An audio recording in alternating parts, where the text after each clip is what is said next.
ងារខំប្រឹងសំរុកត្រូវបញ្ចប់មុនចូលឆ្នាំខ្មែរនឹកខ្លាំងណាស់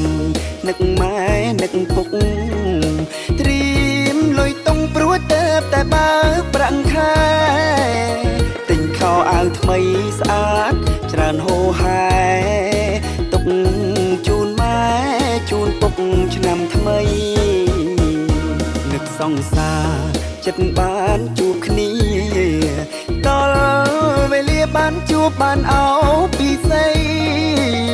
នឹកអាសម្លាញ់រំបះហុយដីត្រឹម3ថ្ងៃតែសប្បាយណាស់